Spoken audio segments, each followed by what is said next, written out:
Guys, do you have a favorite Halloween candy? Well, I'm a big candy fiend. A lot of people know that. Ackles, I don't think, does candy as much as I do. I'll eat all sorts of candy. I'm not a big chocolate guy. I'll have it here and there, but I like candy, like sour candy. So I think when they have the little Sour Patch Kid numbers, but when they have the little like solo packets of Sour Patch Kids that you're supposed to have one, I end up going through like 6 or 7, stealing them from my kids' candy bags.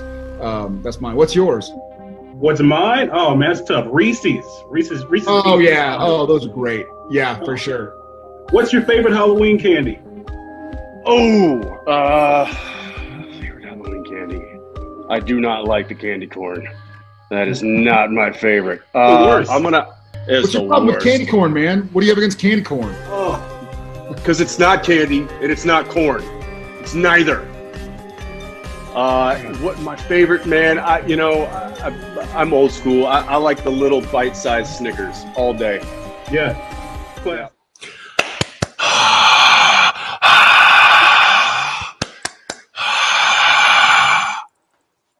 That's what I do in the morning. It's usually my morning routine. Waking up, looking in the mirror, pretending there's an audience of one. Because that's how we're living these days. What's up, everybody? Happy Sunday. Around the world, I know we've got people calling in or clicking in or whatever you call this from all over. So thank you for getting up early, staying up late, or turning off a game that I'm sure you're probably wanting to watch. I have my games set up right here on my iPad. So if I look this way, I'm just trying to keep up with the times. No, I'm super stoked to be here. I brought a friend. She doesn't talk much, but sure looks good, doesn't she? Huh? Hey, what? I know. Yeah, we're just gonna do a little. You good? You need makeup? No? Happy? Okay. All right. Probably needs an oil change. Anyway, happy to be here, guys. Thank you for showing up. And I really can't wait to see you all in person someday soon. Hopefully sooner than later. I definitely miss that interaction and that connection and that and those smiling faces. So anyway, this will have to do, and let's get after it. I know we've come a long way as far as when we last saw each other, or if we have ever seen each other, in discussing what has recently aired. Now, for some of you, maybe you haven't seen, or maybe you haven't caught up, maybe you're not up to speed with what is played out there, what is aired out there. But I know that for most of you, we are all caught up with episode 1519. Which just aired a few days ago. I just saw it as well, the final cut, a couple days ago, and I was happy. I thought we looked pretty great getting our asses kicked by God.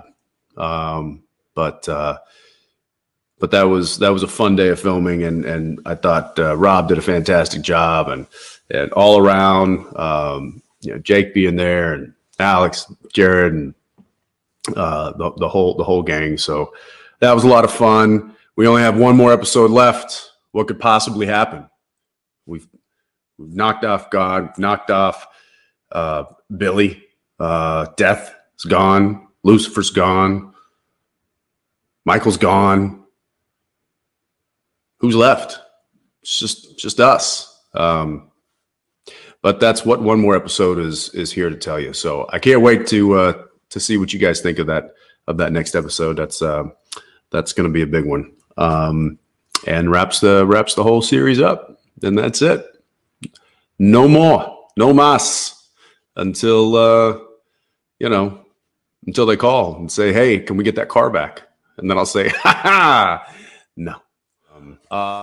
Nikki says, if Sam and Dean had been asked to assist on a case outside of the U.S., where would they have done it? And where would you have liked to film? Well, I think that Sam and Dean, what I mean, they haven't gone outside the U.S. Very often. No, I know they went to Scotland that one time, but I don't know that they've been too far out of the continental U.S. And that is largely in part because we couldn't take the show there just from budgetary standpoint. And so the writers are very smart. The very beginning of the show, I don't know if you remember a little episode called Phantom Traveler. Dean was a terrible flyer. So the idea of getting in a plane and flying for hours upon hours, I don't think was something that Sam would have ever been able to talk Dean into, which is another reason why they kept driving this sucker around. It made life a heck of a lot easier for Dean, and they were also able to bring the kind of things that they would need to fight whatever they were fighting. I'm not sure that the airport security would allow the stuff that's in that trunk through the conveyor belt. That would have been an interesting episode, though.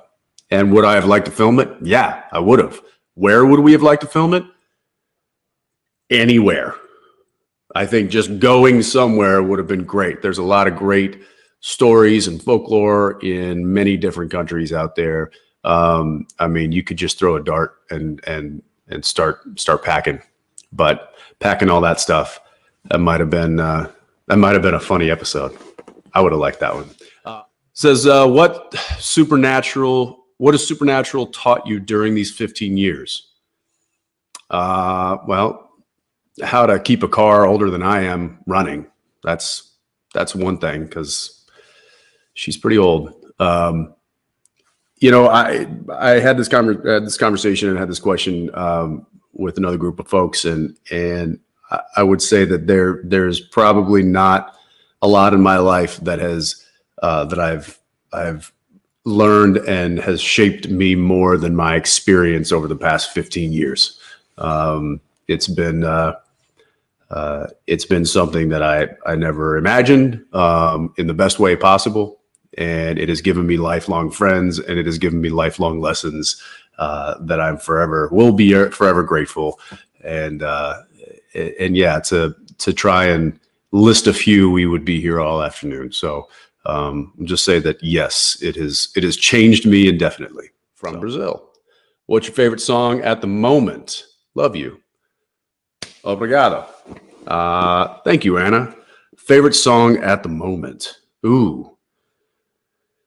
You know, I listen to a lot of music when I was filming and traveling, and I haven't been doing that a lot lately. It's been a lot of Disney movies with the kids, and a lot of pop music, dancing around in the living room. I try to throw on a Zeppelin record. I try to throw on some Allman Brothers, and it usually results in 3 screaming children wanting to hear somebody I don't listen to. So, but I don't know. Let's see. I'm going to go into my little iPhone here, look and see what the last song that I downloaded would be. Well, no kidding. It's I don't know if you see that. Yeah.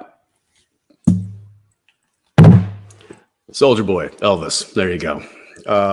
I'm Juana. From Brazil. What was the funniest situation when you got lost in the role of Dean?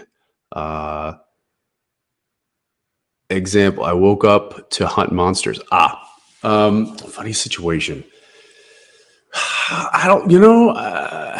There were a lot of funny situations when it came to playing Dean, or to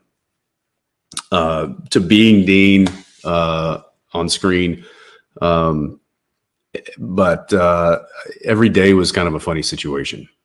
I don't think there was any situations that followed me home, if that's kind of what you're asking. If I dealt with personal situations that were like Dean, no, none really that were like of the supernatural world. I think if anything, it's just been since I've had I've had baby home, just making sure that you know, that engine turns over and that the muffler's not knocking and that those doors stay squeaking the way they are.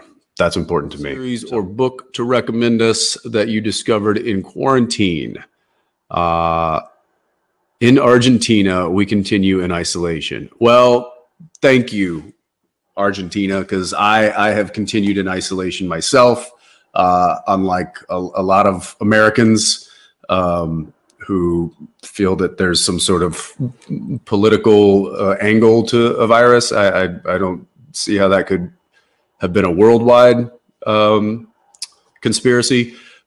So I am trying to follow the science and the data as much as possible. And yeah, me and my family have been locked down basically since March. And it's not easy. And to be honest, movies, TV shows, I've tried to finish shows that I started a while back and then just never had the time. So let's see, what did I'm just motoring through The Haunting of Hill House.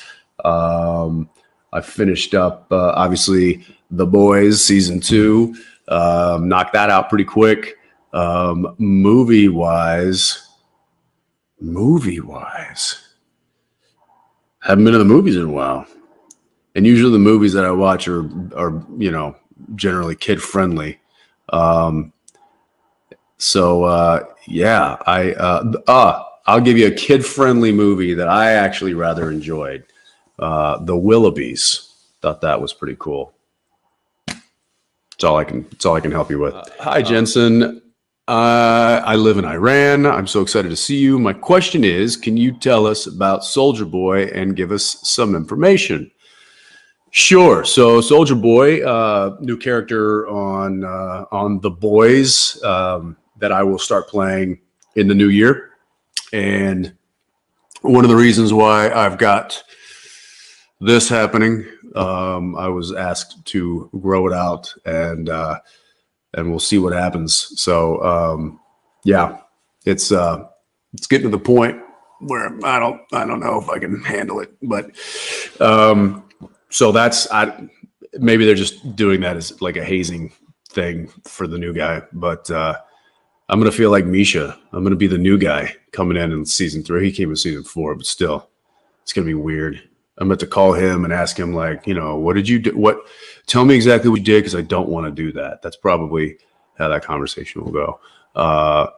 And then what else was yeah. So information, Soldier Boy, he was the original superhero in this particular world of superheroes. And if you're familiar with the show, you know that the superheroes in this particular show are not the most model citizens. They have their issues, and that is really what this show explores. And so I'm sure that I'll be dealing with a lot of really messed up issues with Soldier Boy. What those are, I have yet to see or read. I got my first script actually yesterday, and it was just kind of a basic introduction of the character. So it hasn't really peeled back layers just yet to where I get a good understanding of who he is. But I'll be doing that in the next few weeks, in the next coming months, trying to really dial in who this guy is and how messed up he is. So DLM Johnson, when you have a creative block, what's your go-to activity to work through it? Ooh.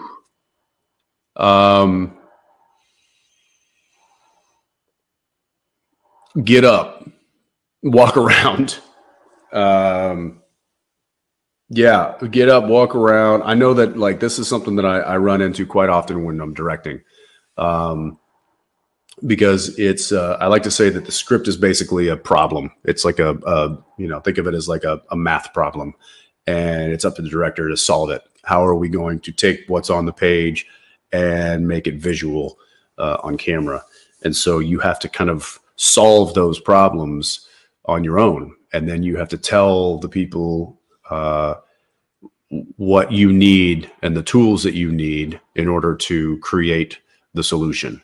So in the problem solving process of directing, I certainly would run into kind of a lot of that creative block of like, what do I want to see here? How do I want to see it? How could I make that, the best shot? How could I make it efficient? And I would just a lot of times have to get up and walk around and pace.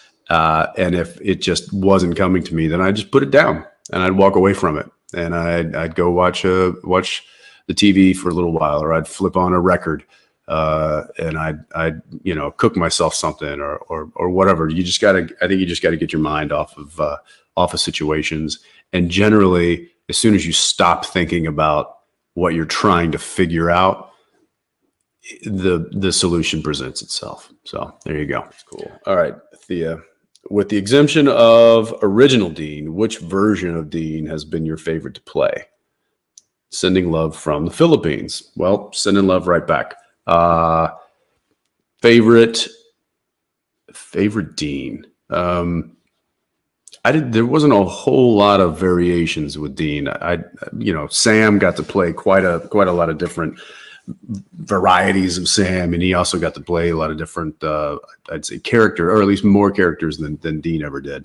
But I'd say one of my most enjoyable kind of versions of Dean was the Dean that we found in Purgatory. Now I know that's still kind of the same Dean. It's just he's in a different situation, but it was a version of him that was outside of what we normally see. And so I'd probably say the Purgatory Dean. Yeah. SPN made me your handle is SPN made me cry. So sorry about that. Wasn't always our intention, but sometimes it was. So your question is, how many flannels do you own? Well, personally, enough. Dean, too many. It's really, I just own this one. And then through the computer, I'm able to change the color combo. So today I felt black and gray. Tomorrow, I don't know, maybe green and blue. But that's, yeah, I've actually had that question before. How many flannels do you own? And my answer is enough. There we go. Are you doing? Is it a big adjustment to have SPN over? Do you think the long COVID delay has helped or hindered that process? Well, gee whiz, I'm doing all right. I'm doing all right. I'd sure love to get back to a lot of the things that we aren't really able to do right now. And I'm excited when that day comes. But until then, it's just been, you try to make the most of what your situation is. And I think that if you got some good people in your life, you got a good head on your shoulders, and you can try to figure things out and keep yourself busy, keep yourself entertained. So I've been trying to do just that. And I've got 3 young kids that keep me pretty occupied. So, but yeah, no, we're doing good. We're doing good. And, I think that the COVID situation, has certainly, as far as it relates to Supernatural, I would almost say that it has, softened the blow of it being over. And that's because the show ended, had the show ended and everything was normal. And I think it would have been a much more acute kind of situation. because everything would have been the same, but this one big, huge part of my life would have been gone. The fact that COVID happened, it was like the whole world changed for everybody. And so I kind of feel like we're all in this together. You know, not everybody's life just kept on going perfectly normal, and then mine changed drastically. Everyone has changed. So I kind of feel like it's taken the sting out of Supernatural being over, COVID. And I'm not, you know, obviously I wish that COVID was gone and I wish it would go away. But as of right now, I guess the silver lining for me personally is that it is certainly taken the dramatics out of Supernatural being over, more so than I thought, you know, had things been normal. So there you go. Which actors did you get inspired at the beginning of your career? I mean, it was more actors that I had probably grown up watching, that were influential for me without me even knowing it. You know, like Harrison Ford, Bruce Willis, Kevin Costner. You know, as far as like those action adventure guys, and then you go into looking at from a comedy standpoint. You know, I grew up watching the Pink Panther movies. I grew up watching Jerry Lewis movies. You know, I think there's a lot of performances and certainly actors' careers that have inspired me, or at least helped shape me, just from exposure to them at a young age. And those are kinds of some of the lessons, or the unintentional lessons that I learned early on, that I lean on quite a bit as I navigate through this career of mine, because I never had formal training as far as acting or scene study or character study or anything like that. So my acting study and scene study, character study, has just been real life and watching other people perform. Yeah. Gailed it. Your question: what was the final day on set like? Did you and Jared do anything to celebrate? By the way, I see the comments happening here, but I can't read that fast. So I would love to respond. No, I can't even read the usernames. So I'm just gonna say thanks for all of that. Okay, so Gailed it. What was the final day on set like? Did you and Jared do anything to celebrate? Yes, we celebrated with a very, very old bottle of scotch. Because what else do you do?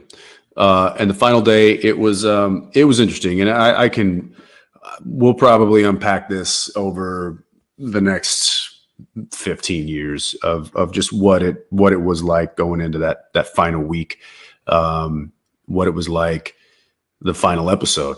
The final day specifically was, it was not as tearfully emotional as I had thought it might be. Instead, there was like, it was more kind of tears of joy, so to speak. And I kind of shared that with Jared early on. I said, look, man, I'm emotional, but it's not this kind of like, mournful emotion. It's not like we're losing something or we're putting something to rest. To me, it felt more of a celebration of what we had done. It was more of a a reflection of this 15-year journey that we had taken, and kind of taking a pause and reflecting on that, and trying to look back and see just how far we've come, and look at this family that has been built, and we got to be a part of that. And that was a special moment. And we kind of took a moment to ourselves, just the two of us. And you'll see this in the next episode. But we took a moment in this beautiful setting and just kind of thanked each other for sharing that journey with each other. And that was a pretty special moment. That was pretty cool. Something I'll never forget. Okay. Is there any habit, expression, saying, or gesture you've picked up from Dean? No, but there's a ton that Dean picked up from me. Mani Valeska, 87. Hi, I'm Moni. Let's go with Moni. Sorry if that's wrong. Apologize. I'm nervous. Me too. Would you ever get a tattoo in memory of Dean? Yeah, I would. I actually talked about it. Maybe not necessarily of Dean specifically, but the show. I know there's a few of the crew that went out and got one that we'd all talked about getting together, and then COVID kind of made it a little difficult to do that. But yeah, I might still do that. I might still get that one. So I'm Alex from Mexico. My question is, which is your favorite creature from the show? I love you. Thank you, Alex. Sending love right down there to Mexico. Favorite creature from the show? Ooh.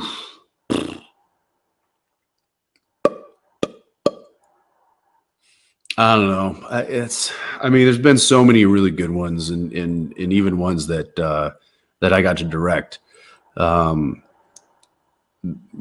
was.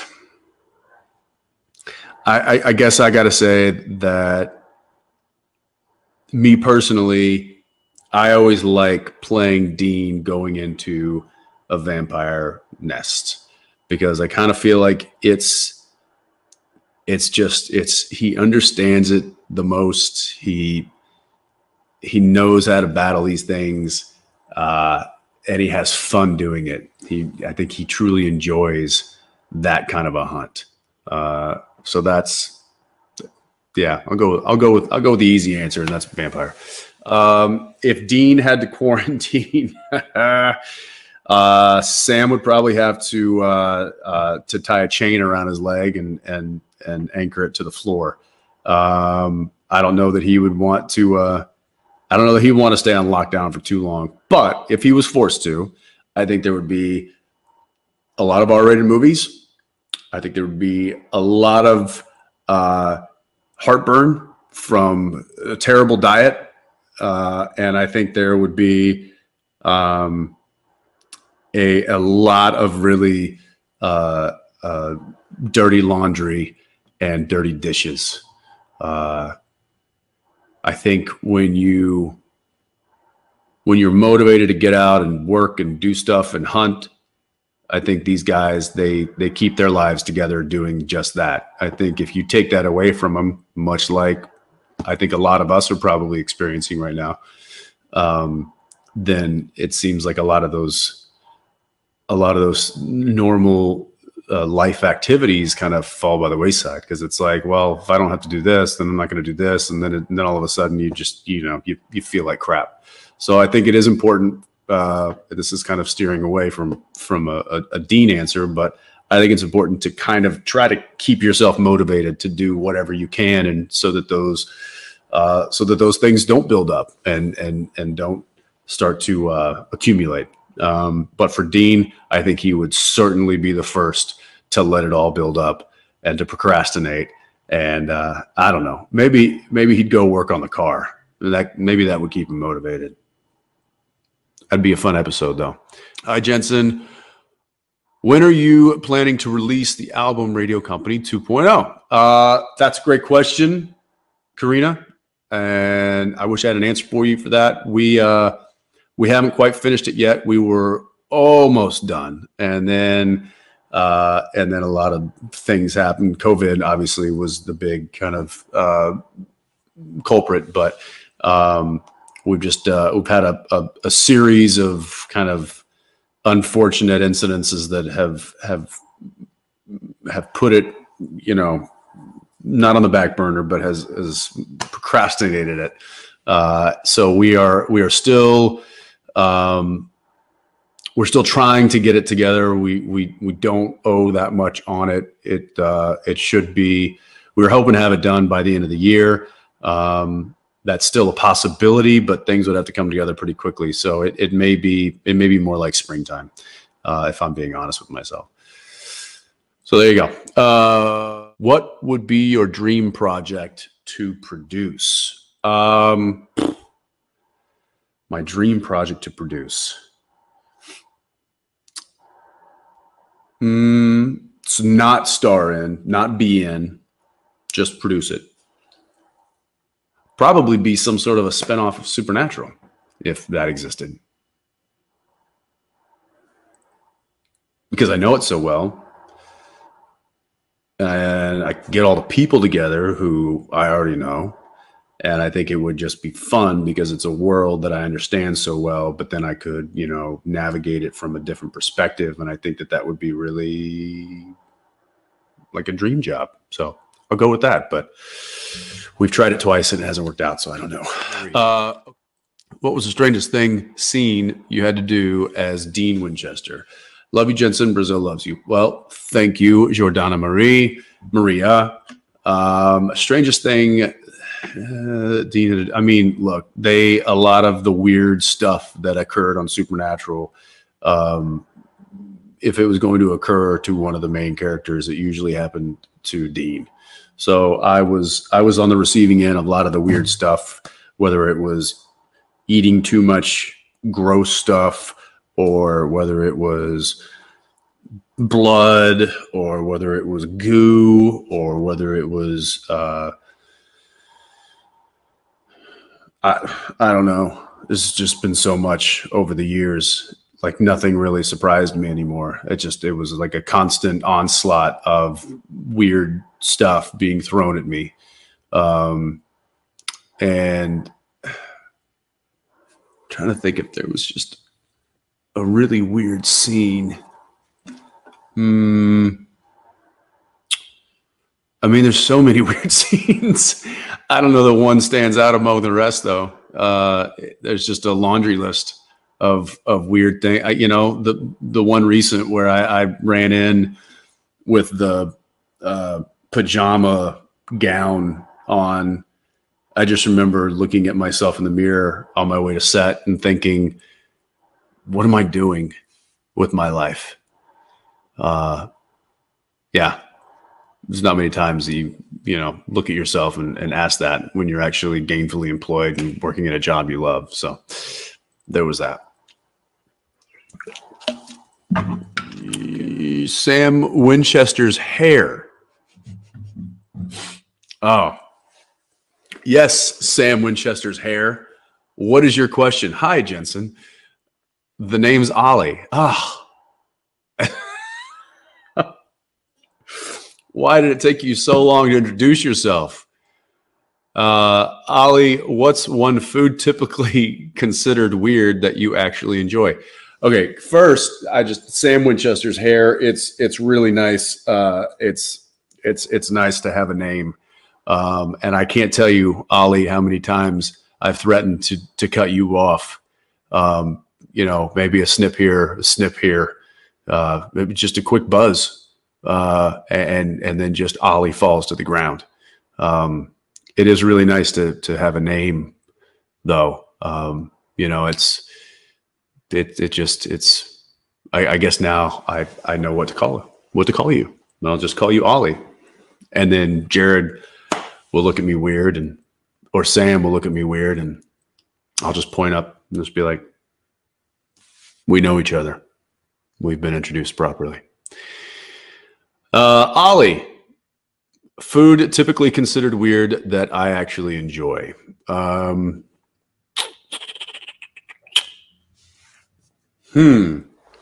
don't know. Cause see, like maybe I don't consider it weird. Maybe other people don't consider it weird. Something considered weird. I mean, look, I didn't have fish until I was like 18 years old because I grew up in Texas, and for some reason there was this mentality growing up, and it's like I know freezer trucks existed when I was growing up, but it was like, oh, you don't want to eat fish if you don't live near a body of water. So you know, my gauge on what's weird has been skewed since I was a kid. But what do I eat that's weird? I don't know. You know what? I make myself a fried egg sandwich just about every other day, and my wife thinks that's weird. Maybe it's just how often I do it, but that's I enjoy it. So we'll go with that. All right. But again, Ollie, it's really nice to finally get a name there, pal. It's been I feel like I've known you forever. If you had never gotten a role in Supernatural, do you think you'd have watched it? In that case, Dean would still be your favorite character. Would Dean still be your favorite character? Yes and yes. There's a reason that I did the show so long, and it's because I really liked the show. There's a reason that I liked playing Dean Winchester as long as I have, and it's because I really like that character. So, yeah, I think I would have watched it, and I would have wanted to see a character like what I did with Dean or whoever. If he was being portrayed similarly to the way I did it, then yeah, I would have liked to have seen that. I think I would have enjoyed it. So. Did any script change because of COVID? Yeah, we had to, not drastically by any means. We just, we had to make some tweaks, due to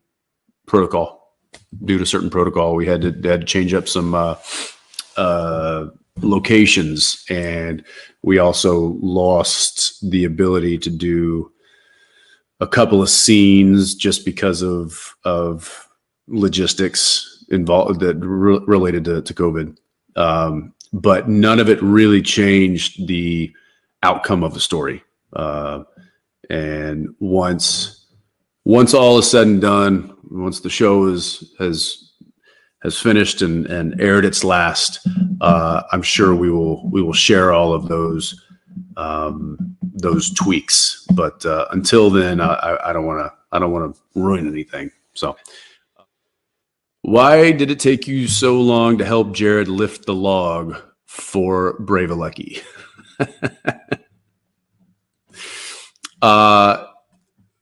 Well, I will say that what you saw in the video was just a small portion of the whole crew, including myself, watching Jared try to lift a variety of logs for a solid half an hour. So entertainment is why. Kelly. Hi, Kelly. Hi, Jensen. I am from BC, British Columbia. Nice. I'm wondering what your favorite thing about filming in British Columbia was. Love you. Thank you, Kelly. Love you. I'll tell you one thing. The people of British Columbia, Canada, are fantastic. I have made some lifelong friends up there, and I certainly hope to come back sooner than later. I know I will for whatever reason, but I often said that my only complaint with Vancouver and being up in that part of the world was that it wasn't home, but it was certainly the best home away from home I could have hoped for. People were fantastic. The scenery, I mean, there's a reason that the slogan of British Columbia is supernatural. And it's not because of our show. It is a supernaturally beautiful part of the world. And if you, for those folks out there who have never been to British Columbia or to Vancouver specifically, I certainly hope you get to go there and see that beautiful city. And if you're a fan of Supernatural, then you might see a lot of things that you recognize because we were there for 15 years. So thanks, Kelly. It is. Hey, I'm Chris. What's your favorite episode that you directed? Love from Brazil. A lot of love from Brazil. It's awesome. Thank you, guys. Thank you, Chris. Favorite episode I directed. I mean, look, they all kind of had their own beautiful twists and had all their own beautiful challenges. I would say that my favorite one was probably my first one, and it was simply because I wasn't in it that much, and I was able to just focus on directing. And Jim Beaver was kind of the main character of that particular episode, and so I got to, I got to work with just a seasoned pro, and thankfully, it was Jim, because he helped me kind of do the best I could from behind the camera. So that was one of my favorite experiences. And then they all just kind of like got in line right after that as far as the episodes I directed. I just enjoyed them all. There's stories to tell from all of them, but another time.